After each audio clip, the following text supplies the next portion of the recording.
On the night that the Chicago Bulls were eliminated from the 1995 NBA playoffs by the Orlando Magic, I sat with Michael in the darkened arena until 3 a.m. He had just returned to basketball 2 months earlier, following his first retirement and brief baseball career. So much had happened in the last year. Dressed in a suit and tie, he looked around the brand new arena that had replaced the legendary Chicago Stadium earlier that season and said, "I hate this fucking building." "You built this fucking building," I said. During that series, some of the Orlando Magic players said that he didn't look like the old number 23, which he didn't. He was wearing number 45, and he wasn't ready. And I knew it better than anyone else. His endurance, his shot, there just hadn't been enough time to get him back to the level of excellence that people had grown accustomed to. Predictably, there was plenty of talk about how his baseball career had failed. His basketball comeback had failed. He had failed. Michael Jordan was done, they said. And as usual, they were wrong. Michael Jordan is done when he says he's done, not when you say he's done. In fact, you saying it usually ensures the opposite. At the end of that game, he had a message for the Orlando Magic as all the players shook hands and left the court. Enjoy this win, because it ain't going to happen again. The following season, he led the Bulls to an NBA record 72 wins, swept the Orlando Magic in the playoffs, and won the first of 3 more championship rings to go with the 3 rings he already won before he had failed. That was an excerpt from one of the 2 books that I'm going to talk to you about today. Both were written by Tim Grover, who was Michael Jordan's trainer for 15 years, and he also trained Kobe Bryant. In fact, Kobe Bryant and Michael Jordan both blurbed both of the books. So the first book is called Relentless, From Good to Great to Unstoppable, and the second one is called Winning, The Unforgiving Race to Greatness. So what I want to do is a little different than I normally do. I've already done 2 episodes on Michael Jordan, 2 episodes on Kobe Bryant. This is just going to be stories that Tim Grover has about Michael and Kobe, and then insight into their mentality. For their life history, their biography, for Jordan, you can listen to episode 212 and 213. For Kobe, it's episode 272 and 273. So I'm going to jump right into Relentless. This is the updated version of the book. I read the audiobook, or I listened to the audiobook many years ago, and I decided, hey, I'm going to buy the paperback version and do a podcast on it. And so the updated version, he's talking about all the feedback he got from the first version, and the most common criticism he got was the book doesn't tell you what to do. And this is what Tim Grover said about that. That is 100% accurate. Why would anyone want to be told what to do? The whole point of this book is that in order to be successful, to truly have what you want in your life, you must stop waiting to be told what to do and how to do it. I can't give you a 10-step process or a checklist. What I am giving you is insight into the mentality of those who have found unparalleled success by trusting their own instincts. And so there's a very old story that's very reminiscent of what he's talking about. Obviously, he's talking about Michael Jordan and Kobe Bryant, some other people he trained as well. But there was this story about back in Mozart's day. And a young man was 21 years old, and he asked Mozart, he's like, well, how do you write a symphony? And Mozart replied that you're too young to write a symphony. And that young man said, but you were writing symphonies when you were 10, and I am 21. And Mozart's response was very much the point that Tim Grover is trying to teach us right in the first chapter. He's like, yeah, but I didn't go around asking people how to do it. And so he talks about why he titled the book Relentless. And he says the word relentless is used to describe the most intense competitors and achievers imaginable, those who stop at nothing to get the end result. And what popped to mind when I read that is, of course, Kobe and Michael are relentless. But when I hear the word relentless, the first person that comes to my mind is not Kobe or Michael Jordan. It's Jeff Bezos.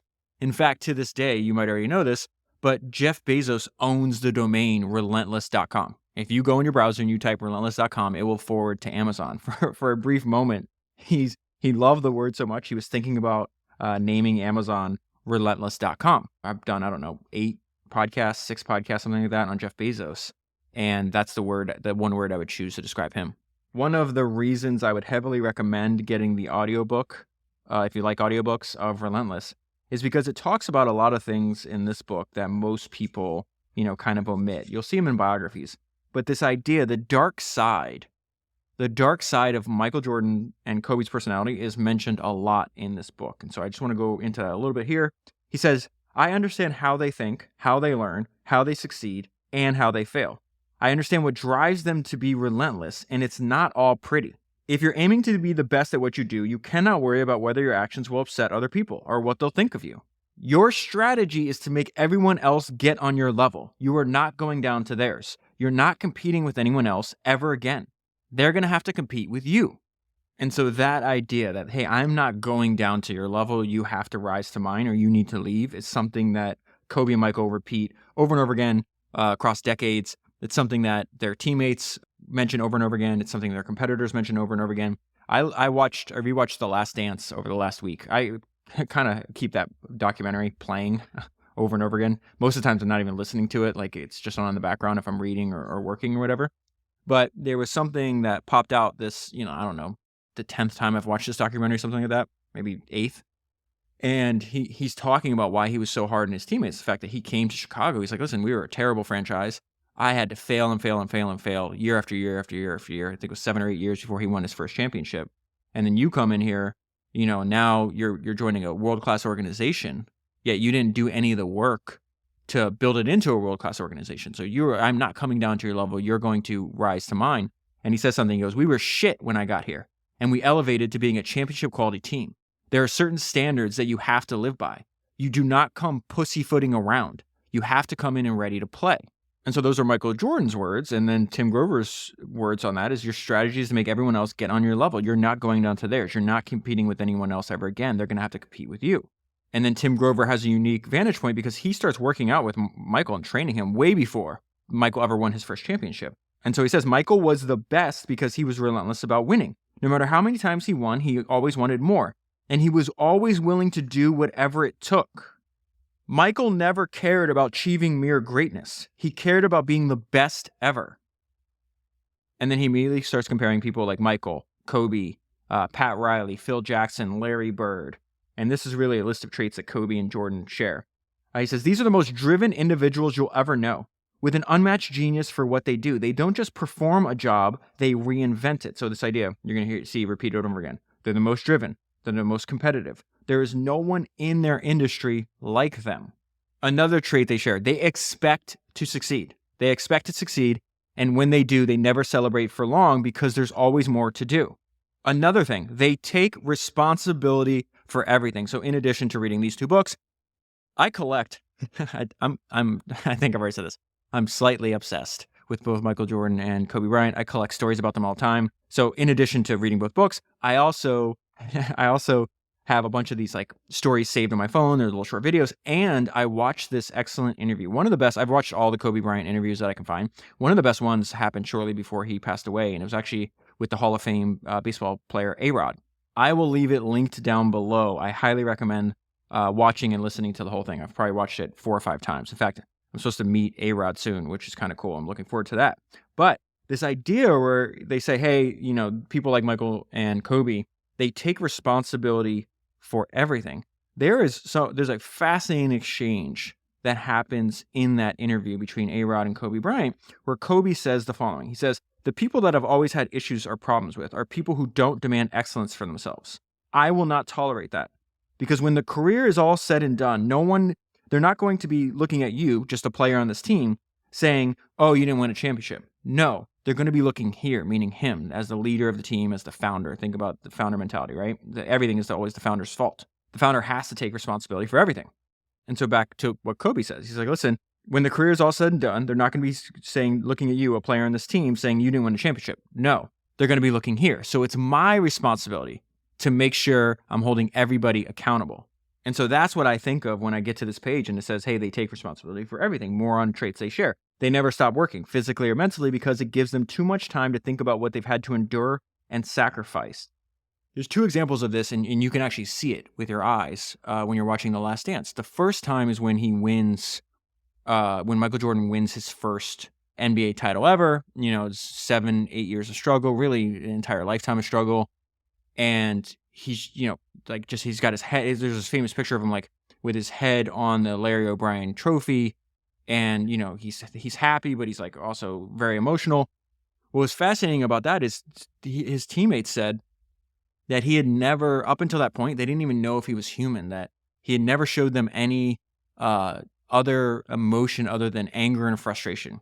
And so they make the point in the documentary, they didn't even know that he had that side to him. And then there's an even more extreme version of this. Because think about this. It's like they never stop working physically or mentally because it gives them too much time to think about what they've had to endure and to sacrifice.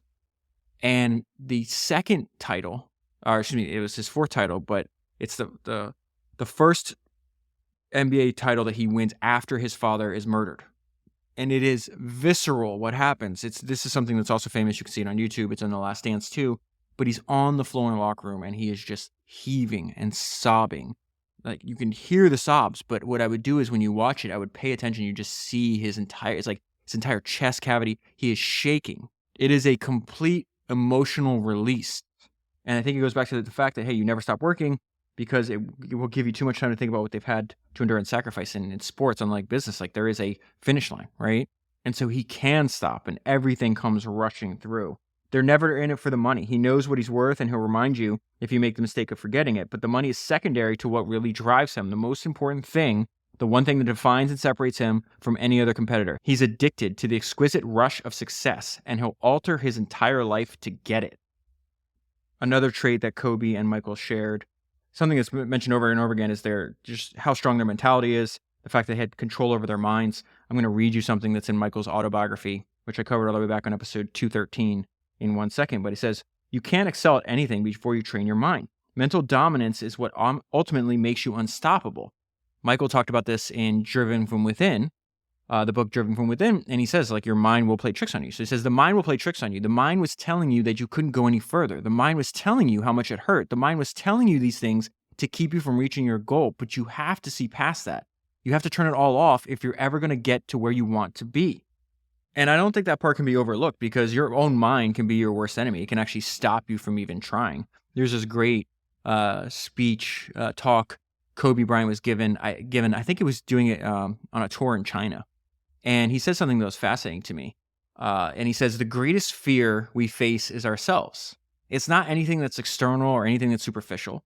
I think the greatest fear that you face is yourself because we all have dreams. And it's very scary sometimes to accept the dream that you have. And it's scarier still to say, I want that.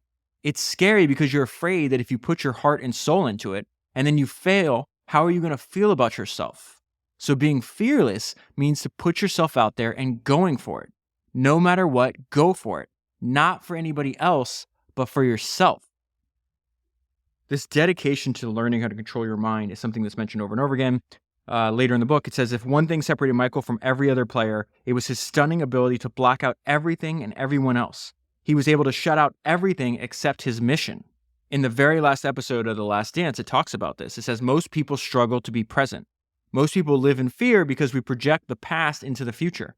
Michael is a mystic. He was never anywhere else. His gift was that he was able to be completely present.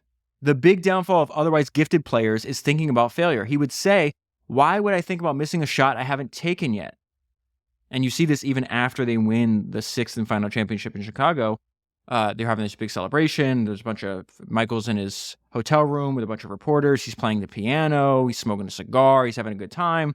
And then somebody asks him, hey, you got another one in you. And he just stops. He goes, it's the moment, man. It's the moment. It's that Zen Buddhism shit. Get in the moment and stay there. Just stay in the moment until next October, and then we'll know where the hell we are. And so this idea of controlling your mind, controlling your emotions, not panicking, not letting emotions blur judgment, and staying in the present moment is repeated throughout both books. Here's another example. People like Kobe and Michael, they feel the same excitement and anxiety and nerves before a big event just like you do. The difference is they have the ability to control these feelings. Michael used to say that he had butterflies before a big game, and I would tell him, get them all going in the same direction. They're not going away, but now you're controlling how you feel about them. Michael would think, if I'm feeling nervous, how the fuck are they feeling? They have to deal with me. That subtle reframing of a negative emotion into a positive one, into actual fuel. And so another thing that Michael and Kobe had in common from Tim Grover's perspective is the ability to keep it simple and to master the fundamentals. And so it says, at some point, you've made something simple into something complicated. I get frequent calls from athletes who are completely overwhelmed by all the experts and trainers and nutritionists and coaches, everyone throwing so much at them that they lose the natural ability that made them great in the first place. The boxer Leon Spinks once said, when asked what he does for a living, he said, I knock motherfuckers out. That is it. Simple. You don't mess with it. You don't alter it. You don't teach it to be something different. And so there's a great story later in the book that talks about like, okay, for Michael Jordan and Kobe, if you ask them what they do, it's like, I win championships. Kobe would also say, I give them numbers, and I need to tie this together. So we're going to come back to this. I'm going to jump ahead so I can just give you this part about Kobe. And so Tim's talking about the fact that there's just a lot of people that are dabbling in way too much and they're not focused and they're wondering why they're not successful. So he says there's a lot of people that are dabbling in a lot of things and succeeding at none. I listen to those people and I think, as far as I can tell, the only thing you're good at is keeping busy. I want to hear someone say, I do this. If you ask Kobe what he does, he says, I give out numbers. Numbers? Yeah, I gave them 81, or I gave them a triple-double, or I gave those guys 61 points. I want to make you excellent at this one thing. When people talk about someone who can do this, you're going to be the first name on the list. People get paid a fortune for being the expert at one thing. Anytime others need that one thing, you're the only one that they're calling. And so one of my favorite books that I've ever done for the podcast, I did all the way back on episode 191. It's a book written by my friend Eric Jorgensen. It's called The Almanac of Naval Ravikant. And Naval said something genius in that book, because really talking about like the effect of like the modern age, the fact that we're living in the age of infinite leverage. And so it really affects everything, what you're doing for work, how to do it, how to think about it, really. It's the book that I give out as a gift, most frequently. In fact, I bought 4 more copies like last week or a week before. But when I get to this point, he's like, I want somebody to be excellent at one thing. And I think this is going to become even more and more important. And Naval says in that book, being at the extreme of your craft is very important in the age of infinite leverage, which is what we live in. The person that is the best in the world gets to do that for everyone. And I've been taking Naval's ideas that are in that book and trying to apply them with a vengeance, where it's like, I'm just going to focus. Like, I want to be the best in the world in studying, condensing, and clarifying how history's greatest founders thought, and therefore I get to do that for everyone in the world. And so to illustrate this point, Tim Grover tells a story where him and Michael Jordan they go and they visit an FBI training facility. And this is an excellent story because the idea behind it can be applied to everything, right? So they show up and it's a practice range for the most elite sharpshooters in the world, so snipers. There's one guy out there alone practicing his craft over and over and over again. The target is 400 yards away, 4 football fields. He has to get in his truck, drive to the target, set it up, and drive back to where we're standing. He gets his gun with the scope, takes aim, 1 shot. Then we get in the truck with him and drive back to the target. He hit it dead fucking center. Michael asked him how many people use that target range, and he said, just me. He was alone working on this 1 shot over and over again.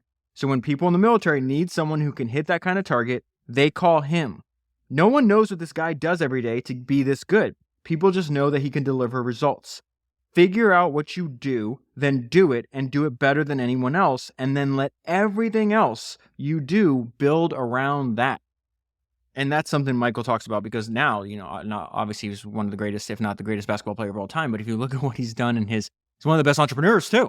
And his whole point was like his game was his best endorsement. He said, my dedication to the game led to all this other stuff. The fact that he made, I guess, like $1 billion or $2 billion selling his NBA team. The fact that he's got this crazy deal with Nike that he's been getting 5% royalty. I think he's going to make something like $300 million this year.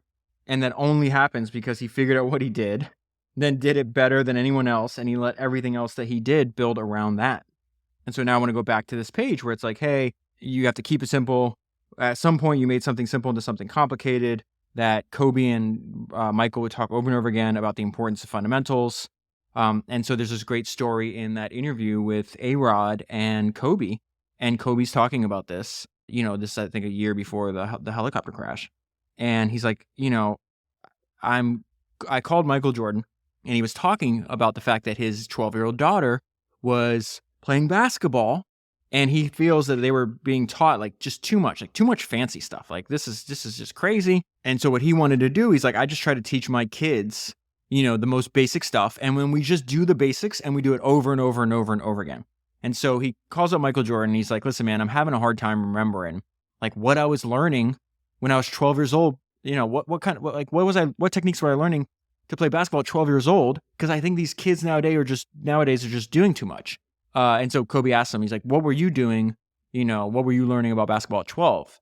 And he goes, And Michael goes, dude, I was playing baseball. And Kobe's response to this was excellent. He goes, let that sink in for a second. For all the people who are out there overtraining their kids at 12 and doing all this fancy stuff, just let that sink in for a second. Okay, so back to traits that Michael and Kobe shared. They both never stop learning. They put in all these hours of work to create an unstoppable internal resource that you can draw on in any situation. And so one of my favorite examples of this is I read this like 600 or 700 page biography of Kobe. I did the same thing of Michael too. It's actually the same author. But in that, it's episode 272 if you haven't heard it yet. But in that book, one of Kobe's high school friends comes over, and Kobe opens up this closet, and it's a closet full of VHS tapes of all of a closet full of Michael's games, and they would just watch him over and over again. In fact, also in that book, Kobe's high school girlfriend was asked, like, what was it like dating Kobe in high school? He's like, well, I would just come over his house on Friday night and we'd watch Michael Jordan games. So this idea that they just never stop learning, all those hours of work have created an unstoppable internal resource that you can draw on in any situation. Kobe and Michael both talk a lot about trusting their intuition. In fact, they quote Oprah. I just did an Oprah episode a few weeks ago, and she talked about this. And the quote in this book is, Oprah once said, every right decision I've ever made has come from my gut, and every wrong decision I've ever made was as a result of me not listening to that gut, to that intuition. Steve Jobs talked about this too in his biography written by Walter Isaacson. He says, intuition is a very powerful thing, more powerful than intellect, in my opinion, that has had a big impact on my work. And so in addition to that, they both seek out difficulty. They want pressure. And this is Tim Grover's interpretation of, Michael's legend at Trash Talk. I got a bunch of stories about that I've collected from the internet that are great. I'll read to you and tell you about in a minute. But I love this. Tim says, I always felt Michael's legendary trash talking wasn't meant for the other guy. It was another way for him to heighten the pressure that he put on himself. Because once you've told others how bad you're about to fuck them up, you're going to have to deliver on that promise. Pressure, pressure, pressure. Most people run from that. Most people run from stress. Stress keeps you sharp. It challenges you in ways you've never imagined and forces you to solve issues and manage situations that send weaker people running for cover. So in that biography, this giant biography of Michael Jordan I read for episode 212, I remember this paragraph because it came to my mind when I was reading this book. And it's describing Michael. Mostly, he tested himself. It seemed that he discovered the secret quite early in his competitive life. The more pressure that he heaped on himself, the greater his ability to rise to that occasion. And I think one of the benefits is if you're holding yourself to a higher standard or putting more pressure on yourself than the external world ever could, it makes dealing with expectations of the external world easier if you're even paying attention to them. This is great. Another video I talk about over and over again is Kobe was interviewed by Ahmad Rashad. And he was asked, when you're struggling, you win 3 championships, then you have this drought, you're trying to win more. At that point, you didn't know you're going to win 2 more. Are you ever worried about fans' expectations? And Kobe doesn't even let Ahmad finish the question. He has this, what I call the stanky face. It's if you just disgusted at even that thought. And he just shakes his head no. And he goes, their expectations will never be higher than my own. And I think that is the exact right way to approach your craft. And it's something that's repeated over and over again. If you have that, then, you're indifferent to the opinions of other people. It says over and over again, Michael does not care what you think. Kobe does not care what you think. There's nobody that can hold themselves to a higher standard than themselves. And when you do that, you don't have any fear of holding yourself accountable because everybody's going to fail. Everybody's going to make mistakes. And they say, when Kobe or Michael made a mistake, they would just own up to it. They said they would look you in the eye and they would say, I fucked up. That's it. Confident, simple, factual, no explanation. You made a mistake, fine. Don't explain it to me in an hour. The truth is one sentence. And that relentless pressure that they put on themselves, there's going to be a million stories. They're going to put it on. If you have a founder, you have a leader that has relentless pressure that's from an internal source that they're applying to themselves, chances are they are also going to apply it relentlessly to their team. And so there's a bunch of stories about Michael doing that, about Kobe doing that. This is an example of Michael doing it. For all his countless gifts as a player, sensitivity to others was not among them. He was driven to attack, to dominate, and to conquer in every way. Whatever he had to do, he did it, and he expected the same from every individual around him. And every day, those teammates had to show up to face him in practice, completely dreading what was ahead. Not because practices were hard, but because they knew they had to deal with him and that legendary mouth every fucking day. Just absolutely going after each other and every guy, pushing and demanding, challenging, abusing, and finding every possible way to make them go harder. Once during the playoffs, on the day after a grueling overtime game, the team was ready to start practice until Michael looked around and noticed one guy was missing. This is later in his career, so this is the second three-peat that they're on. Because I think his name's Scott Burrell. I think he only played for the Bulls from like 96 to 98 or 97 to 98. And so it says Michael looked around and noticed one guy was missing. Where the hell is Burrell? He barked. Scott Burrell was in the training room. I don't even think he started. They said he was a part-time player, so it sounds like he didn't play that much. Michael stormed in there where poor Scott was on the table getting treatment for an alleged hamstring issue. Michael grabbed the table with Scott still on it and completely flipped it over. I just played 48 fucking minutes last night, Michael roared. Everything's killing me, and you have a fucking hamstring? Get your fucking ass in the fucking practice now. Get on my level or get the hell out of my way.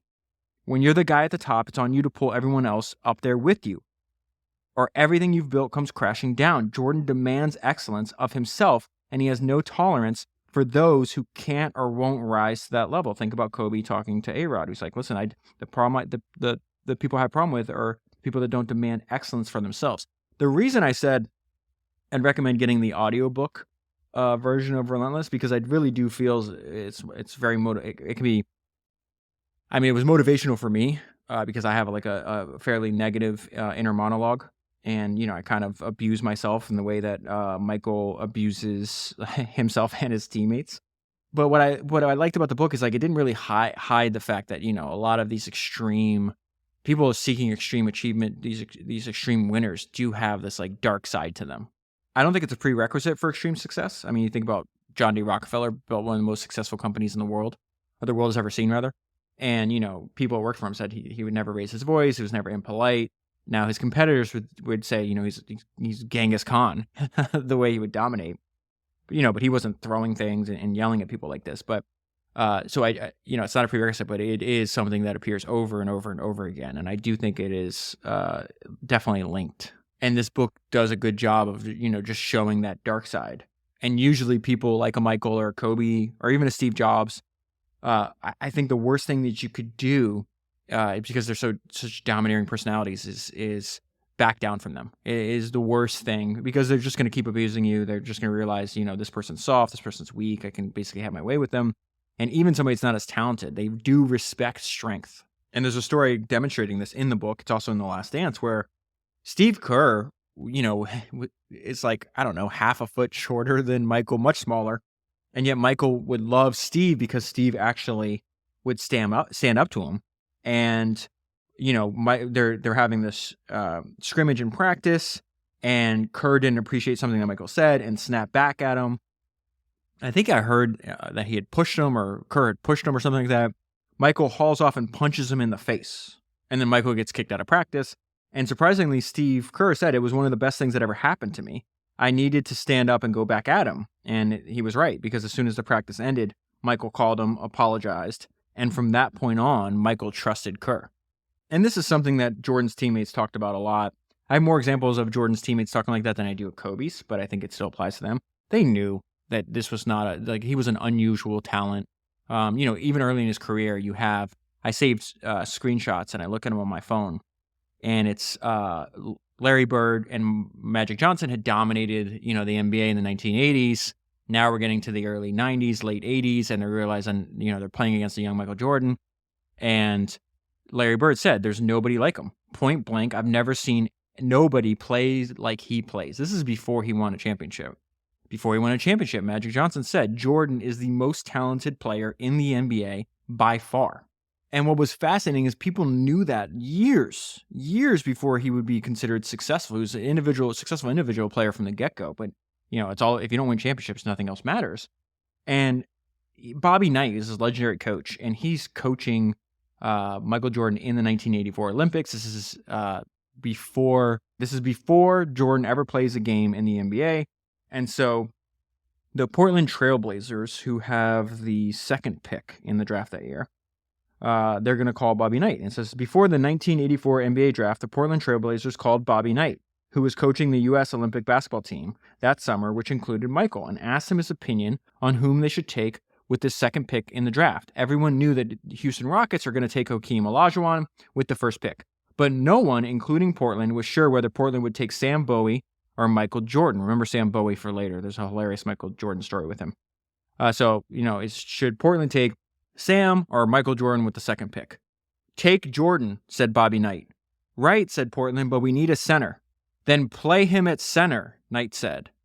And so Tim's interpretation of this was you have to look at your teammates and your employees and see what they can do, not what they can't. This reminded me of a story from one of the Rockefeller biographies I read. The fact that they said he would hire talented people as found, not as needed. He's like, listen, talent is the best asset class. It doesn't matter if I don't have a job opening or I don't have a position. This guy's so talented, if I can get him now, I'll figure out what to do with him later. That's the equivalent of Bobby Knight saying, who cares if you need a center? Play him at center. This guy is gifted. Take him. And usually people like this are so talented, they don't even know how talented they are. And so you run into a problem. When you're so extraordinary at your craft, when your talent is so natural and your skill is so elevated, it's hard to understand that not everyone is like you and can do what you do. It's not a matter of they're trying more or working harder. They really just can't do it. And if it's not handled right, it will destroy your entire team or office or wherever you have elite performers surrounded by less gifted colleagues. That is exactly why Steve Jobs said that you cannot indulge B players. He's like, A players only want to work with A players. If you indulge B players, you keep them around, you're going to lose your A players. You cannot indulge B players. You're going to have a problem when you have elite performers surrounded by less gifted colleagues. One of my all-time favorite maxims that I learned from the history of entrepreneurship comes from the founder of Four Seasons, that excellence is the capacity to take pain. Tim writes, one of the hardest decisions is to determine how much pain you can endure and how far you can push yourself. Everyone plays with pain. There's always something going on. Kobe has a finger that moves in all kinds of ways a finger isn't supposed to move. A normal person would have it surgically repaired, but that surgery would cost him 9 months of basketball. People like Kobe and Michael have a high tolerance for physical and mental pain. There's this great quote in Driven from Within that Michael Jordan has, and he's talking about himself, but he's using Tiger Woods as another example. And he says, look around, and just about any person or entity achieving at a high level has the same kind of focus. The morning after Tiger Woods rallied to beat Phil Mickelson at the Ford Championship in 2005, he was in the gym by 6:30 a.m. to work out. No lights, no cameras, no glitz or glamour, uncompromised. So this idea of you have to be uncompromised is something that Jordan repeated over and over again in that book. The best way to summarize his mentality on that is you have to be uncompromised in your, this is him speaking, you have to be uncompromised in your level of commitment to whatever you are doing, or it can disappear just as fast as it appeared. So Tim Grover observed this when Michael was still playing in the NBA and Tim was training him. He says that after every game, I used to ask Michael one question, 5, 6, or 7, as in what time are we hitting the gym tomorrow morning? And he'd snap back a time, and that was it. No matter what had happened the night before, good game, bad game, soreness, fatigue, he was up working out every morning while the other guys slept. Interesting how the guy with the most talent and success spent more time working out than anyone else. Kobe was the same way. Kobe had an insatiable desire to work. And Kobe had that from day one. It says most guys on the day that they're drafted go out and celebrate. Kobe went to the gym. There's a great quote that I have saved of Kobe Bryant. I don't remember where it's from. I think it might be, I can't remember, it might be from Mamba Mentality. But Kobe, this is Kobe Bryant on how he knew he was going to win a lot of championships. It was easy to, this is Kobe speaking now. It was easy to size other players up in the NBA. I found that a lot of guys played for financial stability. Once they got that financial stability, the passion, the work ethic, and the obsessiveness was gone. Once I saw that, I thought, this is going to be like taking candy from a baby. No wonder Michael Jordan wins all these fucking championships. And so in the same chapter, they talk about a lot of the workouts they're doing. This is fascinating. This may be my favorite idea in the entire book. I'm going to read it to you, and then I'm going to read the summary. Now I have this note on my desk to myself now. For all of Michael's amazing moves and unforgettable moments, he knew that none of that could happen without the fundamentals. Those basic moves that he practiced over and over and over again. He worked on being consistent, and he worked on it relentlessly. Michael Jordan worked on consistency relentlessly. And that's something I believe, and I learned that from just reading all of these biographies. You see it over and over again. I really believe that, assuming that you're in a business that's working, that time carries most of the weight. And if that's the case, then the best thing you could do is work on consistency relentlessly over a long period of time. So I mentioned that quote earlier that Michael Jordan said in The Last Dance, that my game was my biggest endorsement. My dedication to the game led to all this other stuff. And the way I think about this is a season of no. My friend Jeremy Gaffon said that one of the most valuable things I could do is just say no to everything else that's not making the podcast or growing the podcast. And he's right about that. It's very similar to what Michael Jordan would do every year on Labor Day.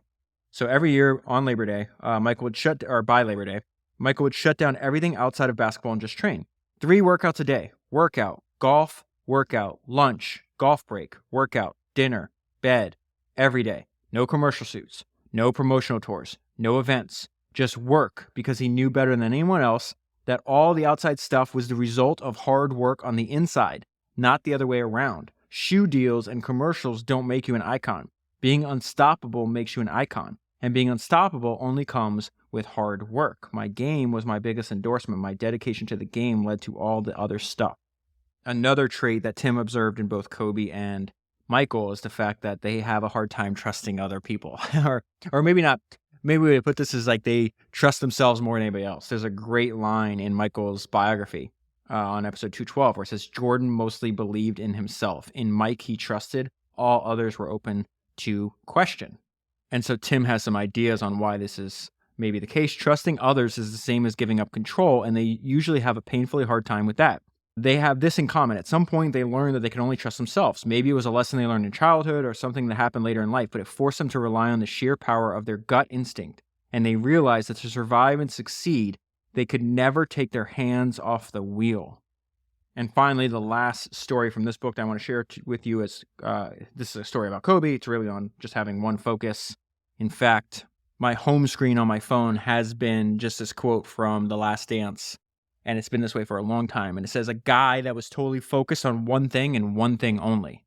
That was obviously a reference to Michael. This is Kobe. Everything Kobe does is all about excellence. Everything. Nothing else matters. You hear people say that all the time. I'll do whatever it takes. But Kobe truly lives it. Every detail of his life, every hour of his day, the lonely time he spends in the gym, the people he seeks out to help him maintain that excellence. Everything revolves around being on top and staying there. That's why we work so well together. He has one focus. And I have one focus, our shared addiction to winning. And everything we do is about that one objective. Okay, so before I jump into the other book is Winning, The Unforgiving Race to Greatness. I have to just share a couple of, I have a ton of these stories. Mostly they're Michael stories. I have some Kobe stories in here too. But I'm just addicted to like reading. I don't even know why. I just, something about it, Michael's unapologetically extreme mindset just makes me laugh. I don't even know what it does. It fuels me in very bizarre ways. And what's great is, these stories happened way before the internet. And so the only times they would like tumble out was they'd be like a documentary or maybe a book or something like that, right? But now you have all these like athletes and former athletes and people that played with Michael that go on podcasts and they tell all these crazy Michael Jordan stories. And so I collect these crazy Michael Jordan stories, usually from podcasts. Sometimes they're, written somewhere. But I just want to give you, because he's just not normal. And so Steven Jackson played for the Charlotte Hornets. He played for Michael Jordan's team when Michael owned it, right? And he told this hilarious story on the podcast. So I'm going to read somebody else's summary about this story because I thought the summary was hilarious. And it just talks about the fact that, this is not a normal, we're dealing with an outlier of an outlier. And so Steven Jackson tells the story. This is the summary because he's playing for Michael Jordan, right? And he goes, and this is the summary of Steven Jackson's story. So this is not Steven Jackson speaking. This is the summary, okay? I completely understand why so many people think that Michael is the greatest. Normal human beings don't do shit like this. While on a podcast, Steven Jackson told a story about Michael Jordan. MJ was angry with the Bobcats for being so bad, right? They're just losing games. He owns the team. He is super competitive. He says, like, there's a scene in the book and in The Last Dance where, they ask him when he's still playing in the NBA, like, do you have a gambling problem? And he laughed. He's like, I don't have a gambling problem. I have a competition problem. And, super competitive back then. He is still competitive to this day.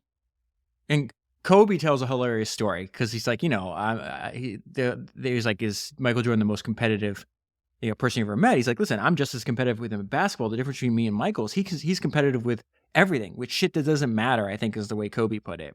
And so he's like, with basketball, yeah, we go back and forth. But he's like, I was having dinner with Michael one night, and Michael was like, oh, what about my 91, team versus your 2003? I would have whooped your ass. And Kobe's like, Michael, just enjoy your salad. Like, calm down. We're not gonna have this debate. And so he's just competitive with everything. And so let's go back to this. I completely understand why so many people think he's the greatest. Normal human beings don't do shit like this. Well, on a podcast, Steven Jackson told a story about Michael Jordan. MJ was angry with the Bobcats, with his team for being so bad. So he came to their practice, took away all their Jordan gear. So keep in mind, Jordan brand, right? The brand under Nike. His entire team, everybody in the NBA has that. I think has this stuff. So you have like the shoes, you have all the warm-up gear, everything, right? So he came to the practice, took away all their Jordan gear, and beat the starters with the second unit. Keep in mind, MJ was in his 50s, and he came and waxed NBA starters with the bench. Think about the inner competitive drive that you have to have. First of all, you've been out of the league for a decade and a half, or however long it's been. You make them take off their clothes because you don't think they're worthy of your brand name. Then you take the bench and say, hey, come with me, and you play scrimmage 5-on-5, and you beat them. Steven Jackson was telling that story. Steven Jackson was one of the starters, and he is telling the stories that Michael in his 50s came back and waxed NBA starters with the bench. That is one of the craziest stories I've ever heard. And so I talk about, that was probably, let's say, a decade ago, maybe 8 years ago that happened. Michael's still like this. There's this young player, Ja Morant, I think is how you pronounce his name, and he was, talking a lot of trash, and he was like, oh, Michael's not that good. I would cook MJ. That was a quote from Ja Morant. This is MJ's response. In my third season, which is how the season that Ja Morant was in when he said that about Michael, right? He's like, oh, I'm better than him. I would beat him, whatever the case is. Michael goes, remember, Michael's like damn near 60 when he's saying this. In my third season, I averaged 37 points, and the next season, I won my first MVP out of 5.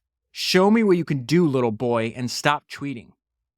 I just love this idea of a 60-year-old MJ saying, show me what you can do, little boy, and stop tweeting. And so this super competitive drive, it fueled him when he was younger, still has this to this day. It's something that Kobe, I've told the story before. It's one of my favorite Kobe stories because he's being interviewed by Ahmad Rashad. And this is really the foundation of Kobe, and this is the very beginning of Kobe and Michael Jordan's relationship, that they had. I watched a eulogy recently to prep for this podcast that Michael Jordan had at Kobe's memorial. He's like, he was my little brother. Kobe would say the same thing. In fact, one of the last interviews he did was for The Last Dance. And in that episode, I think it's episode 5 or maybe 4. And, Kobe's talking about it. It's like, listen, when I came into the league, Michael provided a lot of guidance for me. I had questions about shooting his turnaround shot. He gave me a detailed answer. And on top of that, he said, if you ever need anything, give me a call. And so Tim talks about the fact that that you can't tell Kobe to give you a call because he'll call you like 2, 3 in the morning over and over again. Michael talked about that in his eulogy too. But what was fascinating is the respect they had for one another and where it originated from, where Kobe is now retired. And he's like, listen, I truly hate having discussions about who would win one-on-one, or fans saying, hey, you would beat Michael, you're better than Michael. And Kobe says something that I love. He's like, listen, I feel like, hey, what you get from me is from him. I don't get 5 championships without him because he guided me so much and gave me so much great advice. And part of that is tied to what I said earlier, is like my study of these extreme individuals, like the worst thing you could do is back down from them. And so Phil Jackson coached both Michael Jordan and Kobe Bryant. Michael's retired at this time. Phil invites Michael to a Lakers practice, and it's Phil Jackson, Michael Jordan, Ahmad Rashad, and Kobe Bryant, and all sitting in the room. And Ahmad is talking about in this interview, he's like, listen, I read this piece that said you didn't challenge him, or that he didn't challenge you, and that it never happened. And he goes, it did happen because I was sitting right there at the table with you guys. And so one of the first things that Kobe says to him is like, you got your shoes. Let me just read the transcript here.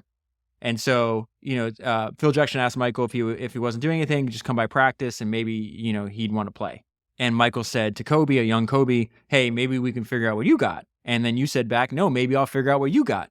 And then Michael said, you can't guard me. And then you said to Michael, you can't guard me. And then Ahmad asked Kobe, how old were you? Kobe's response, 21 years old. And so Michael and Ahmad wind up leaving. There was a silent moment. And as they're walking out in the hallway, he goes, man, I love that dude. He's a warrior. And he loved you because you didn't back down. And Michael would do that on purpose. He says in The Last Dance, like, if you're trying to maintain dominance over people, you don't want to give them a chance to gain any kind of confidence. And Kobe had that same exact mentality. He says, Mike and I both know there are certain players that we can intimidate. There are certain players that are afraid. But every now and then you run into a player that has the same DNA that you do, the same competitive spirit that you do. And you quickly realize that the bullying and the trash talking is not going to work with this person. And as you read about Kobe or you read about Michael, you hear all these stories, you realize like there's this constant search for them internally to find other things that keep their motivation up, to keep them like fully engaged.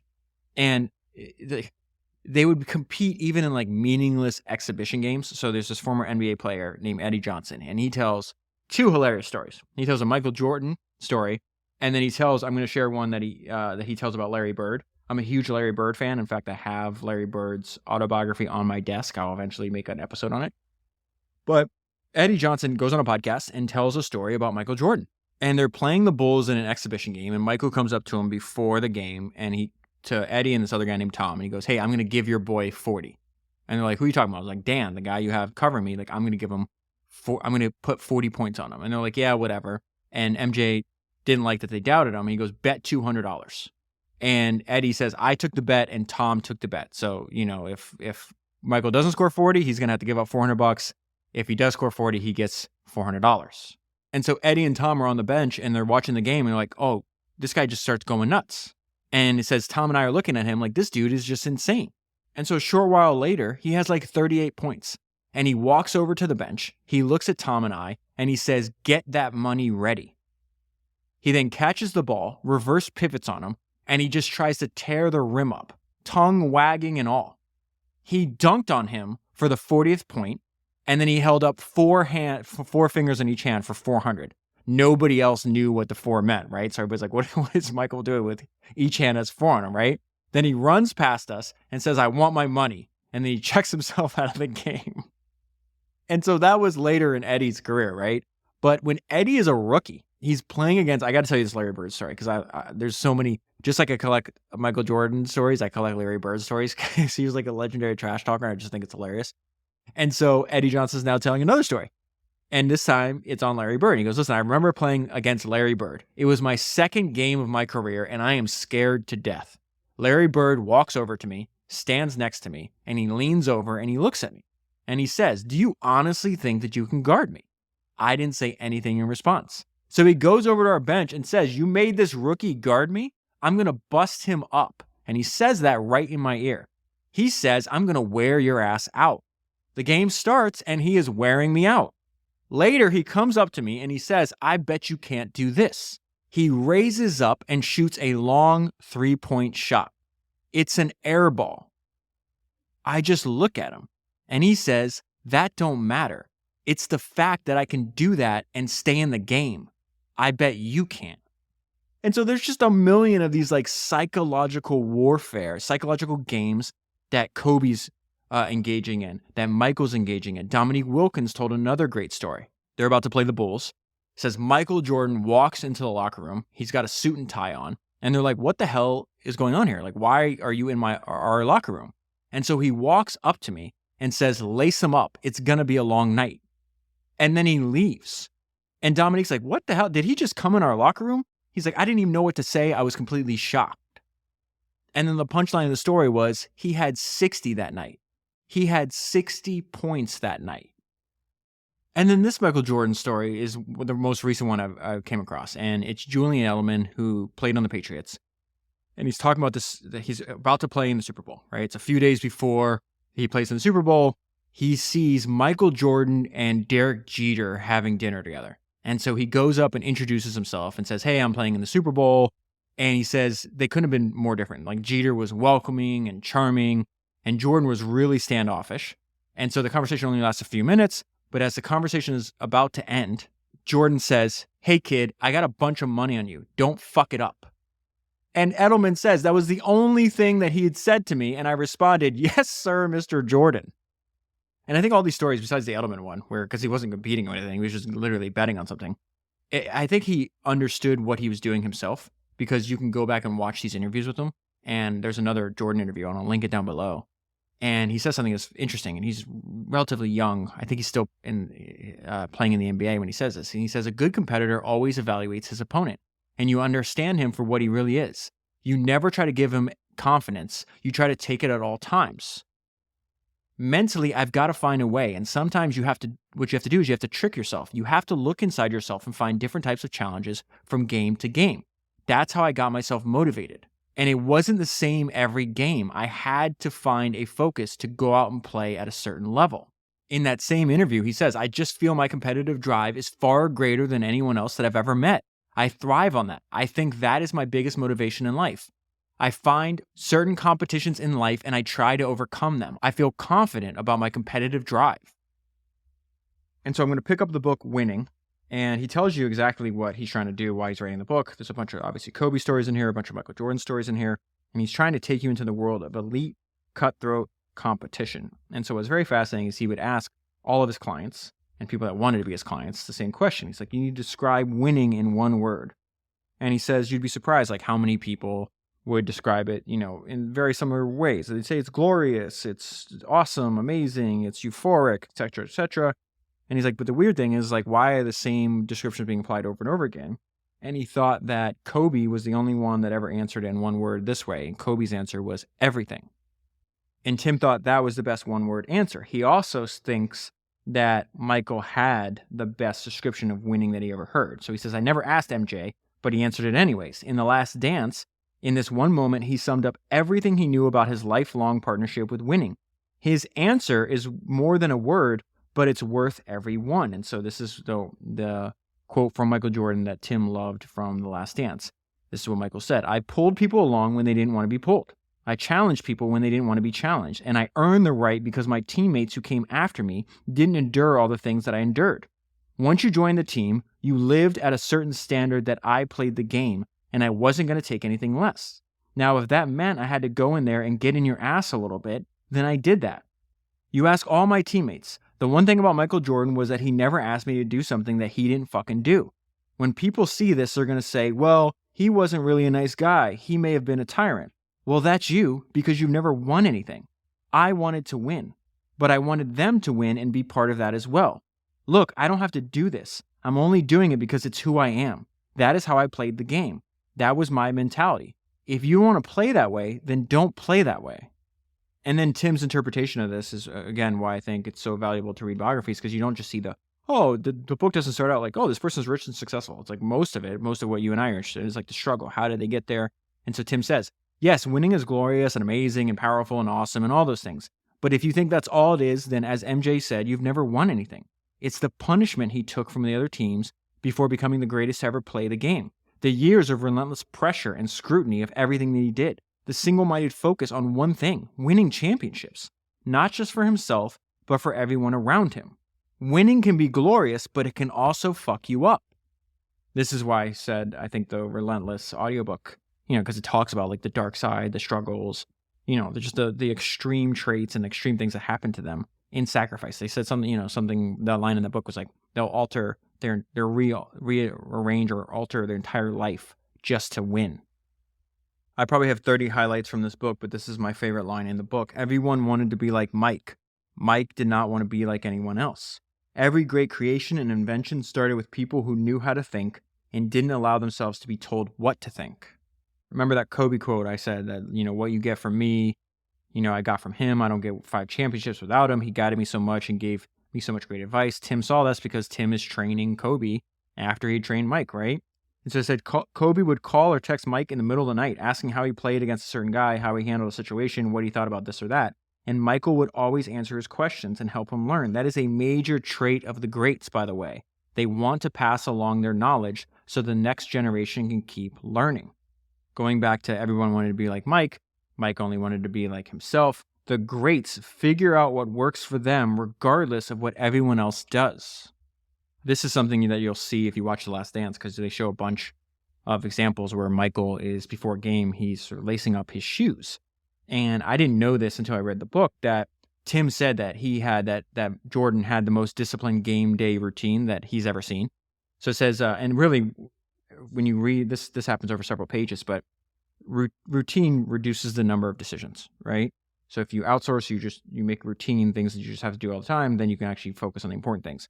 Michael planned and organized every detail of his day, from the time of his workout to the car he drove to the arena. I knew what time and how long we were working out for. His automobile manager knew which car he'd be driving and what time to have it ready. His chef knew exactly what he'd be eating and what time he needed it served. Part of his routine was to lace his shoes before every game, fresh out of the box. This ritual had a special meaning to him. One day, the team bus was delayed, so I went ahead and laced his shoes exactly the way he did just to save him some time. He refused to wear them. I had interfered with his routine. He had the equipment manager get him a new pair unlaced so he could lace them himself. Every time he warmed up in practice, he started with a chest pass. The greatest player in the world working on a basic chest pass. Why? Routine, basics, fundamentals. If you can't master the fundamentals, you can't master anything. Why was routine so important to him?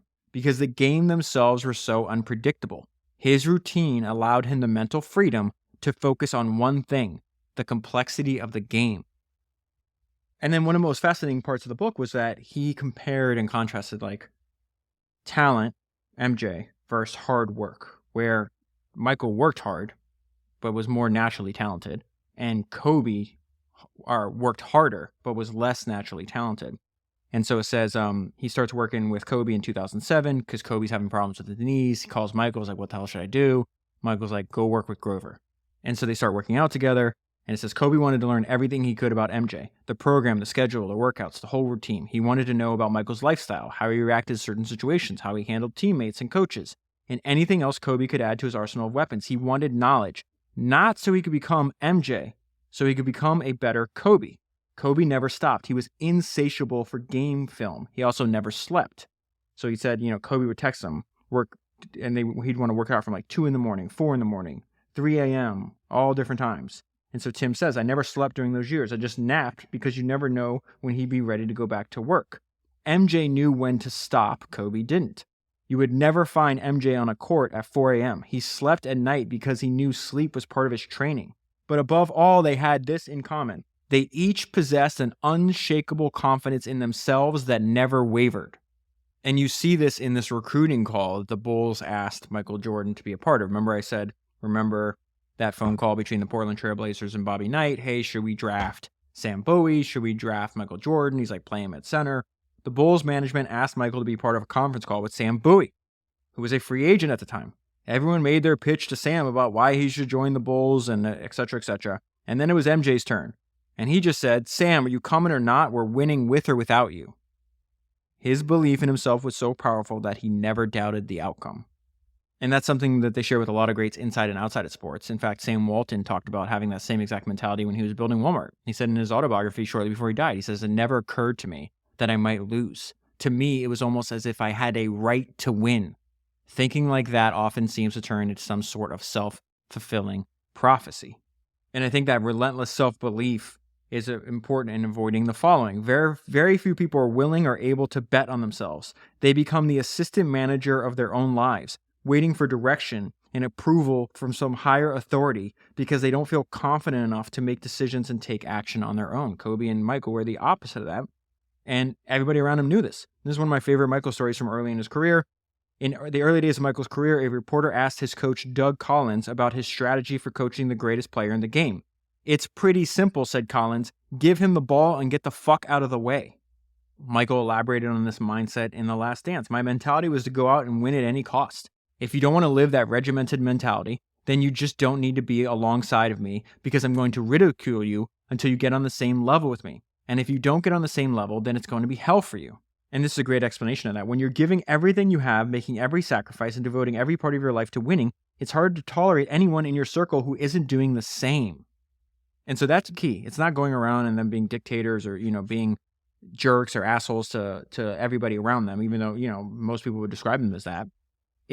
They're never asking somebody to do something that they're not doing themselves, that they're not first asking of themselves. And so this idea, this is I have a million notes, like Post-it notes in this book, because there's so many times where I'm reading both of them. And I'm like, oh, this is like the Steve Jobs vein story. And it's one of my favorite stories because it really illustrates Steve Jobs' mentality more than anything else. And it was told after he passed away. And Johnny Ive is giving an interview, I think it was Vanity Fair, if I remember correctly. And, he says one time they're having this design meeting. This is like maybe a year or two before Steve passes away. And, to be on the design team, you have to be like, the best of the best already. And Steve just lit into them. He was not happy about their performance. He did not think it was excellent enough. And everybody leaves, and Steve and Johnny are by themselves. And he's like, hey, can we just tone it down a little bit, think about the delivery, the message. I'm paraphrasing now. And Steve goes, oh, I'm disappointed in you.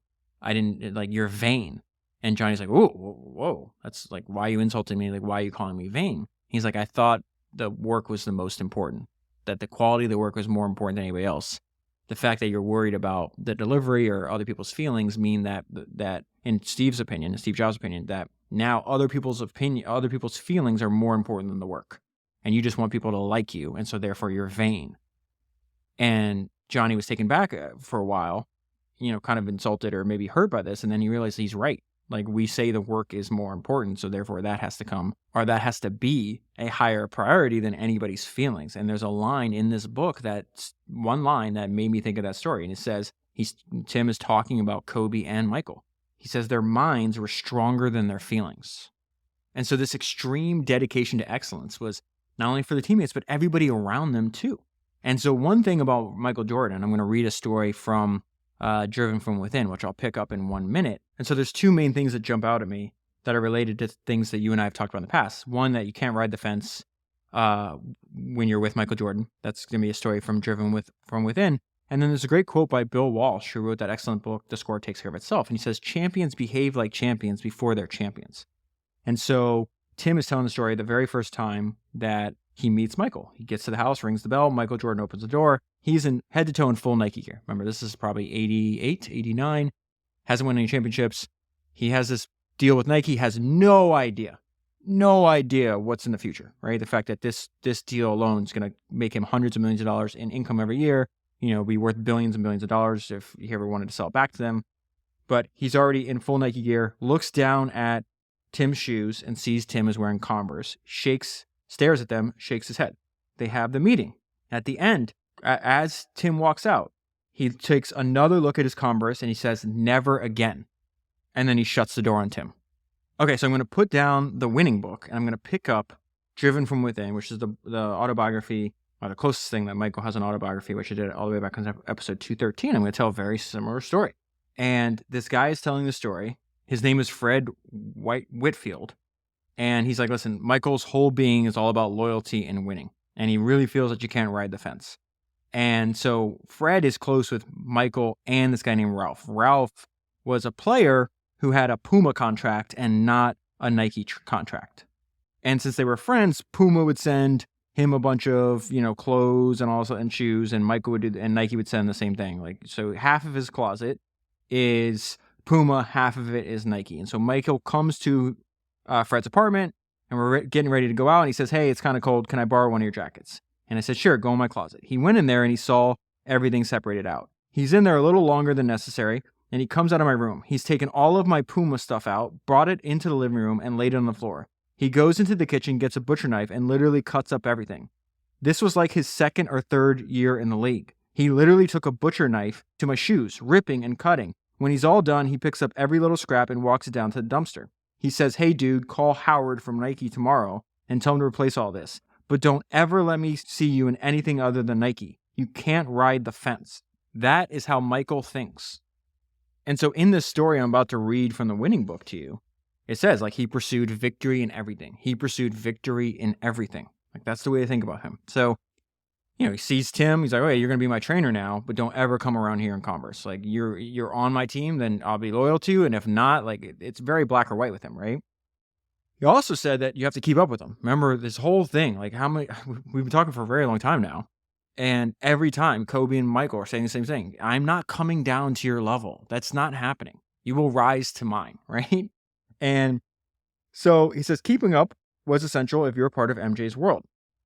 That was non-negotiable. And the very first time I ever traveled with him, he was taking his entire personal team. So he's got, a chef, all these people that are, in fact, they make this point later on that this is not a luxury. These are business partners, which is a great line, but I'll get there in a minute.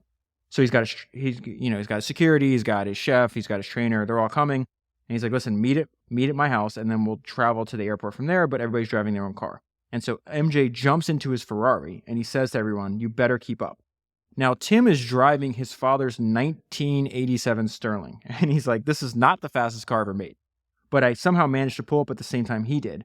There was no way I was going to fall behind. I drove on the shoulder. I ran red lights. I drove on and off exit ramps. Anything I could to keep him in my sights. I do not recommend this. I'm just telling you what happened. Everyone else was 5 minutes late. And of course, Michael let them hear about it. Keep up. That was his directive for everyone around him in everything he did. We all knew. We do not compromise. We do not take shortcuts. We do not make excuses. Keep up with me and my standards or you're out." He pursued victory in everything. He was unapologetically extreme. A lot of people, he's relentless. You can call him that. People call him ruthless. They would have in Chicago, during the summer, they'd run these pickup games at Tim's gym, right? And you'd have people some NBA players coming over, some college players, all these other people, and they'd just play pickup. And it's a very hot day. Some new guy who was trying extremely hard to impress Michael, he got overheated and he collapsed right in front, like in the middle of the game. And so we call 911. Tim is giving him CPR while they wait for an ambulance, and he feels like a presence over him. And it's MJ like hovering over him, and the guy opens his eyes, slowly sits up, looks around and sees Michael Jordan standing over him. Michael looks down and asks Tim, "Is he okay?" And I go, "He's alive." Michael says, "Are you good?" The kid looks up and smiles weakly. He says, "Yes, sir, I'm good." Michael's response, "Good, go get a sub. I got a game to win." And the point of that story to me is like, oh, this like ruthlessness, this relentlessness, this addiction to competition, it doesn't matter if there's no stakes, right? It's a it's a pickup game during the summer. It is practice, but isn't that just like the story that Eddie Johnson told, where he's like, "I'm going to put 40 points on this guy in an exhibition game." Most starters aren't even playing in the game. I don't see an off switch when I'm reading about Michael and Kobe, or when I'm studying Michael and Kobe. I just don't see an off switch. And I don't think that's very different from Nolan Bushnell, the founder of Atari, mentor of Steve Jobs, hired Steve Jobs when he was 19. He's like, "Listen, Steve Jobs has one speed, and that speed is go." And what's interesting between Michael and Kobe and Steve Jobs is they were about like mastering the fundamentals and trying to get, like, they were addicted to like simplicity. And I think one of the reasons, there's a great line in this book that is just talking about Michael and Kobe's approach, but I think it's really Steve Jobs' approach. And maybe the best book that ever taught this was this book called Creative Selection. It's written by this guy named Ken Kosienda. I've read the book 3 times. It's episode 281 if you haven't listened to it. I'm going to read the book and do another podcast on it over and over again. I love that book. But because it goes into, Ken was a programmer who worked directly under Steve Jobs, and he demoed to him on multiple occasions. So you get a real insight into how he was like thought about building products and building his whole organization. But there's something that is very similar to I see now, is like their approaches, where it says, stop adding, start deleting. Winning demands total focus. Delete. Is it easier to climb a mountain with a weighted vest and a full pack, or just with the essentials? And I think this like relentless dedication to focus, relentless dedication to simplicity, relentless dedication to the fundamentals, it just helps them get to where they're going faster because they have one focus. And there's a huge theme, I don't know if I've hit on it enough, is they're never going to be, they're never complacent. There's this interview that Michael Jordan gave where he says, "I never feel that I'm at my best. I feel I still have room to improve. I still set goals for myself to strive for. I'm never complacent with what I've achieved. Even though it's been very successful for me, I still feel I have a lot to prove. So I'm never really too complacent with myself for what I've achieved." Kobe mentions this. Kobe and Michael are both incapable of complacency, right? And so Kobe mentions this in that interview with Alex Rodriguez, where he says, when he tells people that if the next 20 years of his life isn't better and he doesn't achieve more than the last 20 years, he would consider that a failure.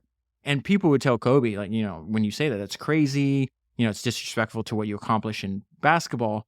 And Kobe's response to this was perfect. And Kobe's point was like, I wouldn't have achieved those things without that mindset.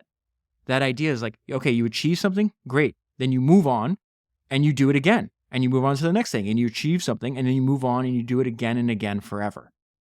And then one thing that appears over and over again is the commitment to reinvestment that Michael and Kobe would make reinvestment in education and constantly training and learning from people that came before them, for anybody that can help them, right? But also in like, what is getting you to the pinnacle of your profession anyways? And in their case, it's physical. So this is what I mentioned earlier. We're like, oh, these aren't luxuries. These are business partners. I love that framing. I'm always amazed when the media report on a superstar athlete who spent hundreds of thousands of dollars or even more on their training and health, as if that's a luxury. Look, they have a chef. They have a masseuse. He's got a whole gym and a basketball court in his house. Those are not luxuries. Those are business partners.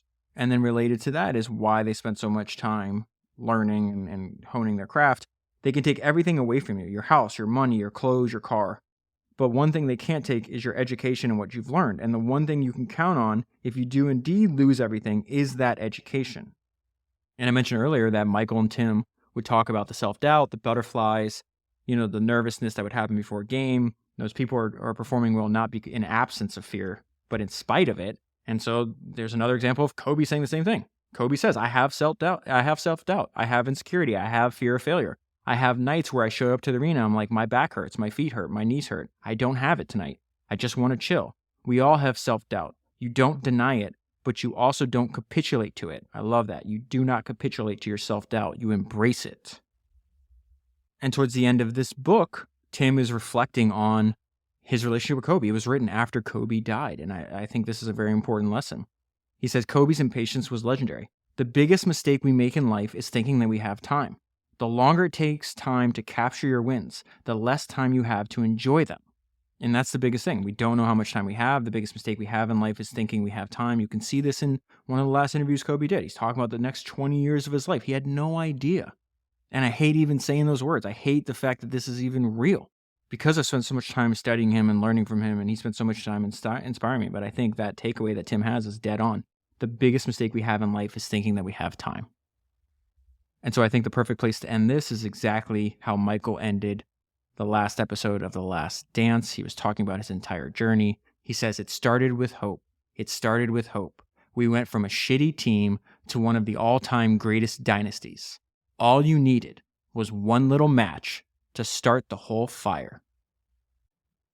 And that little match that helps ignite my inner fire is exactly what spending time reading, learning, and watching Michael Jordan and Kobe Bryant have done for me. That is where I'll leave it for the full stories. Highly recommend buying both the books. I will leave the links for both books in the show notes. If you buy the books using that link, you'll be supporting the podcast at the same time. That is 340 books down, 1,000 to go, and I'll talk to you again soon. Just a few quick things before you go. You can now get Founders merch if you go to shop.founderspodcast.com or you go to founderspodcast.com and just click through there. You can actually order sweatshirts and hats with the Founders logo on it if you're interested in that. I'd highly recommend getting a few sweatshirts. I own 4 of them. They're ridiculously comfortable. Get yourself a comfortable sweatshirt and you'll be supporting the podcast at the same time. Also, I started posting some of the older episodes to YouTube. I will leave that link down below. If you can do me a favor, just go over there and subscribe. And what I'm doing is eventually in a few weeks, I'm actually building out a studio and a library right now. And there'll be video for all the episodes, the new episodes of Founders. But for the old episodes, what I did is actually matched up the audio with the transcript. So if you're interested in listening to the episode at the same time as you're reading the transcript, you can do that on YouTube. I will leave the link down below. And the last thing I was thinking about was a line that was in the episode that you just listened to, that they were describing Kobe and Michael, and they're like, the greats never stop learning. All the hours of work that they do have created this unstoppable internal resource that you can draw on in any situation. They were referencing the fact that Kobe and Michael were constantly watching game tape. I think of listening to Founders Podcast, and I've said this multiple times before, I think listening to Founders Podcast is like watching game tape of history's greatest founders. And I think reading Founders Notes is an even deeper version of that, since the majority of my notes and highlights don't make it into the podcast. And so a bunch of people that have signed up for Founders Notes have sent me, they're like, there's a ton of notes and highlights in here that aren't even on the podcast. And so since I work in Founders Notes every day and I've been using and adding to this database, a searchable database of all my highlights and notes since 2018, that was obvious to me. But I'm like a fish in water. And so I realized it's like, oh, I should probably tell people that Founders Notes is even deeper than Founders Podcast. I consider Founders Podcast like the free trial to Founders Notes. If you want to sign up for Founders Notes, you go to foundersnotes.com. That's founders with an S, foundersnotes.com. But it is a deeper version of the podcast, since the majority of my notes and highlights don't actually make it into the podcast. Actually, majority is probably not the right word, but you get what I mean. A bunch of notes and highlights are in Founders Notes that never appear on the actual podcast. And so this was on my mind when I was listening back to the Jordan and Kobe episode, because I was like, oh, if there was an NBA equivalent of Founders Notes, it's obvious that Jordan and Kobe would have signed up for it and used it as a tool. In that 600-page biography of Kobe, I referenced this fact in that episode. And in this episode too, that he used to subscribe to this service that would send you VHS tapes of NBA games. And then he did this so much that he had a closet full of Michael's games. And then when you listen to their interviews and you read their words, Michael and Kobe would talk about over and over again that they sought advice from the great players that came before them. And I really do believe that reading Founders Notes gives you the ability to do that exact same thing, but you're doing it for history's greatest founders. And I can say that because I've been doing this for myself. This was a tool, up until the last few months, you couldn't even access it. This was a tool I was building internally for myself. If you listen to the Jay-Z episode that I republished a couple days ago, actually, there's a reference. I had listened back to that episode too, right? Because I make Founders Podcasts it's a tool for me as well as for you, where it's like, okay, I may not be able to reread these books in the future, but I can go back and listen to, like, I haven't read Jay-Z's autobiography since I made that episode 2 years ago, but I listened to that episode, and I was like, oh, all these ideas came back to the forefront of my mind. And in that episode, I referenced the fact that I have this daily practice, because Jay-Z's talking about the importance of practice. The importance of practice comes up over and over again. Jordan would talk about it. Kobe would talk about it. And in that Jay-Z episode, I was like, well, my daily practice is actually reading and rereading my notes and highlights that I put in this gigantic searchable database in this app called Readwise. And because I talked about Readwise so much, I went on other people's podcasts, talked about it. I talked about my own podcast. A bunch of people over the years have asked to get access. They're like, I want access to your Readwise. I want to read your notes. I want to read your highlights. And so a few months ago, I actually contacted the founders of Readwise because they listened to the podcast. I was like, hey, why don't we partner? I want to build my own version, right? Like, I'm not building a new version of Readwise. I want to build a version where if you sign up at foundersnotes.com, you see exactly what I see, which means you see my notes and my highlights, and then you have all the features that I have, which is the ability to search through this. And so Founders Notes exists because so many people that listen to Founders Podcast asked for a way to go deeper. And so that's exactly what it is. Now, there's another thing that I'm doing right now for a limited time only that came because people ask over and over again. It's like, oh, David, Michael Jordan has this great thing that successful people listen, the people that don't listen don't last long. I love that line. And, I've thought about that line a lot since I read it for the first time, 2.5 years ago. I was like, David, maybe you should take Michael's advice and listen, because a bunch of people have been sending me messages. They're like, hey, can you build a version of Founders? First of all, they told me, hey, you should build, your own version of Readwise, which I did for Founders Notes. The second thing they asked is like, hey, is there a way you could do this where there's no ongoing subscription? Like, can I just pay once and have access forever? And so I've been testing that over the last, 2 weeks or something like that. The response has been incredible. And what I realize is why they asked that is, one, that means that if you sign up now, you get access to every single highlight and note that I've ever done and ever will do. That makes it even more powerful. So then Founders Notes becomes a tool that you can actually use your entire career to tap into the collective knowledge of history's greatest entrepreneurs. And so Michael Jordan's version of that for his craft would be watching NBA games on TV, right? Kobe Bryant's version of that at the beginning of his career was he actually got tapes. But as technology keeps improving, it gets easier and easier to tap into the collective knowledge of history's greatest entrepreneurs. And I don't think there's another tool in the world that can help you achieve that better than Founders Notes does. And right now, it has all the features that I've been using forever, but because I'm working so closely with the team at Readwise and we have dedicated engineers on this, now I'm developing features that no one else has anywhere. So there's going to be a lot of updates that are coming to Founders Notes soon. I will go into more detail on this as they become live. I'm testing them myself, but I want to just give you a sneak peek because I've become obsessed with a bunch of these new features that I've been testing that aren't live yet, but will be. And the good news is that if you sign up now, you get access to all these features because I'm just going to keep adding them, all the new features and all the new improvements for free. So right now, this minute, you can access all my notes and highlights. You can search by keyword, by person, by subject, by idea. Any keyword you can possibly think of, you can search. That's available right now, right? You can also read all my highlights and notes by book. It's amazing how much you can learn by rereading my highlights and notes of a particular book. Usually takes, 5-10 minutes. The third way that you can browse my highlights too, and don't worry about remembering this. If you sign up, you'll get all of, in the welcome email, I go into detail how I use it, but I do want to give you an overview here. So the third ways that you can browse my highlights is like you can have the notes presented to you in a random order on this thing called the highlights feed. Those 3 ways, that's how I've used this tool for years. And I couldn't make the podcast without it, but I'm not going to stop there because I'm building the tool for myself. And so as I keep doing this, I'm 8 years into this project, we just hit 340 books. I'm going to constantly need to develop more and more tools so I can remember all of the lessons that you and I are learning on this giant mission to condense and clarify the collective knowledge of history's greatest founders.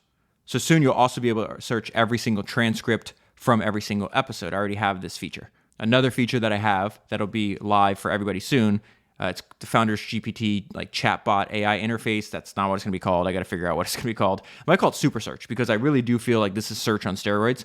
So you can search it semantically. And it has actually been making connections that I have even missed. So I've been asking them to essentially I want to build mental models, and I already do this through reading, but is there a way to do it? It's okay, tell me all the important things I need to know about Andrew Carnegie's career. Or tell me what are the most important ideas Edmund Land had. Or what are the similarities between Kobe and Michael, as an example? And so what this AI chatbot does is it goes through all my notes, my highlights, and all my transcripts, and it'll show you what it fetches. That's the term it uses, where it's okay, I read these 50 highlights, and then I summarize it in these 6 bullet points. And so if you want the long, in-depth version, you can read all the 50 highlights and all the notes, or you can just go to, here's the TLDR version of that. Another feature that I'm working on as well, I want bullet point summaries for all the key ideas on every episode. We are all busy. I want to get right to the point. And then another idea, this is going to take a long time, but another idea is I want a collection of ideas organized by theme across every book and episode. So instead of learning by person, right, as what we do on each individual episode, we're learning, today, we just learned about Michael and Kobe. There might be some stuff in there about Rockefeller and Jobs, but the main focus on Robert is on Kobe. No, I almost said Robert instead of Rockefeller. The main focus is on Kobe and Michael. But instead of learning by person, I want all on one page. And again, this is what I want. I'm very selfish. I want this for me because it's not just good enough for me to learn it once. I want this in my memory for the very idea and reason that they covered in one of these books. The greats never stop learning, and all the hours of work that you do have created this unstoppable internal resource that you can draw on in any situation. That was a description of Kobe and Michael, but I want that in my life. And so what I would love to see is okay, I want a collection of ideas organized by theme, right, across every book and episode, all on one page. And so, for example, I was I want to know how all of history's greatest founders that we've covered up until this point, how did they think about different topics, marketing, recruiting, distribution, managing, how to fire people, how to think about product development, on and on and on and on. And so my very, very long-term vision of this, again, I'm going to be doing founders. This is my life's work. I think it's obvious if you listen to the podcast. I want to do founders for as long as I have a voice. And Founders Notes is the tool that I'm building right alongside that to fulfill my life's work. And so over time, what I really want it to be is not just my notes and highlights, which there by itself, it's a crazy value, right? But over time, I want it to become this ever-increasing, giant, valuable curriculum that condenses and clarifies the collective knowledge of history's greatest founders. And so that is the long-term plan. Right now, for a limited time only, if you are interested, if you're one of these people that are interested in not having an ongoing subscription, that you want to pay once, that you're in forever, which would mean that Founders Notes becomes a tool that you use your entire career to tap into the collective knowledge of history's greatest entrepreneurs. Do not dilly. Time is limited. This offer could end at any time. Sign up now at foundersnotes.com. That's foundersnotes.com. Founders Notes, just like everything else that I talk about, is always, if you can't remember the URL, if you don't want to go through the show notes, whatever, you just go to founderspodcast.com. Everything I do is at founderspodcast.com. As always, thank you very much for the support. Thank you very much for listening. I'm going to go read a book. I'll give you a hint. You probably already figured out who this is. But there may never have been an American that was wealthier if you figure out their wealth in relation to the money supply.